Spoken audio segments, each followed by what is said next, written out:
मैं गरिमा जायसवाल आप सभी का स्वागत करती हूँ। परमेश्वर की बेटी होने के नाते आप सभी को बहुत आशीष देती हूँ। पवित्र आत्मा के जीवन में बहुत सारी आशीष दे। मैं आशा करती हूँ आप सभी स्वस्थ होंगे और अच्छे होंगे। आज का वचन उत्पत्ति 3:6।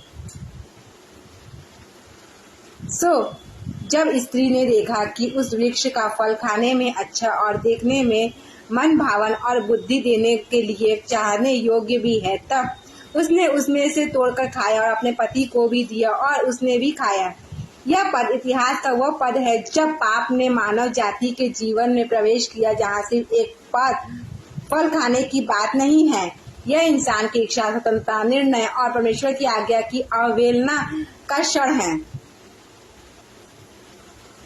यह पद बाइबल के सबसे निर्णायक क्षणों में से एक है।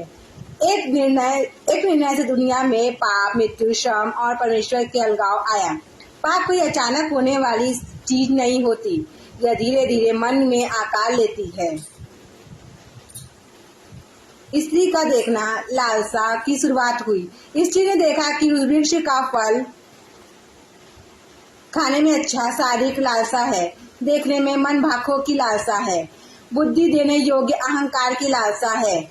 1 यूहन्ना अध्याय 2 पद संख्या 16। क्योंकि जो कुछ संसार में है, अर्थात शरीर के अभिलाषा, आंखों के अभिलाषा और जीविका का घमंड, वह पिता की ओर से नहीं पर संसार की ओर से है। पाप का पहला कदम देखना नहीं, कैसे देखना है। चीजें खुद से बुरी नहीं होती हैं, लेकिन जब वे परमेश्वर की आज्ञा के विरुद्ध होती है तो पाप बन जाती है। तब उसने उसमें से तोड़कर खाया। विचार, भावना, निर्णय, कार्य। पाप अचानक नहीं होता, वह भीतर से धीरे धीरे बढ़ता है। हवा के मन में पहले से इच्छा बन चुकी थी, अब वह अपना कार्य में बदल गई थी, इच्छा कार्य बदल गई थी। याकूब 1 अध्याय 14 से 15। जब इच्छा गर्भपात होता है तब पाप को जन्म देती है, और पाप जब बढ़ जाता है तो मृत्यु उत्पन्न करता है। और ये संदेह परमेश्वर शैतान ने हवा के दिमाग में डाला।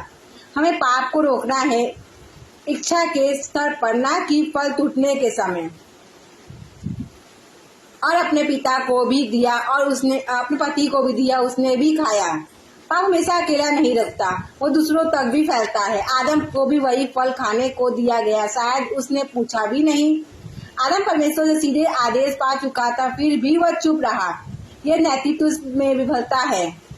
जब हम पाप में गिरते हैं तो अनजाने में हम दूसरों को भी गिरा सकते हैं। परिवारों, चर्च, समाजों से पाप इसी तरह फैलता है। परमेश्वर की आज्ञा बदनाम व्यक्तित्व तर्क। हवा ने देखा, समझा, विचार किया और निर्णय लिया, लेकिन शैतान ने पहले ही मना कर दिया था।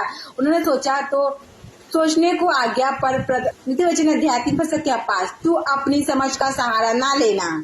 जब हम अपने विचारों और भावनाओं को परमेश्वर की आज्ञा रखते हैं तो हम पाप के रास्ते पर हैं। हवा की गलती हमारी आज की स्थिति खाने में अच्छा, शारीरिक लालसा, लालच, भोग, मन भावन, बाहरी आकर्षण, फैशन, फिल्में, दृश्य, पाप, बुद्धि देने योग्य घमंड, मैं सब जानता हूँ या जानती हूँ। हम भी वही 3 क्षेत्रों में फंसते हैं। आंखों की लालसा, शरीर की लालसा, घमंड। हवा ने देखा, चाहा, खाया और फिर बांटा। यह एक प्रक्रिया थी जो आज भी हमारे जीवन में दोहराई जाती है। हमारे मन में यह प्रश्न उठता है, क्या हम अपनी भावनाओं के अनुसार चल रहे हैं या परमेश्वर की आज्ञा के अनुसार? क्या हम जो अच्छा लगता है वही कर रहे हैं या जो सही है वो? आइए हम सभी प्रार्थना करते हैं। हे परमेश्वर, मुझे अपनी इच्छाओं के जाल में ना फंसने देना। जब मैं कुछ देखने, चाहने और करने को प्रेरित हो तो मुझे मेरी आज्ञा की याद दिला। मेरी रक्षा कर कि मैं दूसरों को भी गिराने वाला या वाली ना बनूं, बल्कि तेरी ओर ले जाने वाली बनूं। यीशु के नाम में परमेश्वर आप सभी को बहुत ऐसा आशीष दे।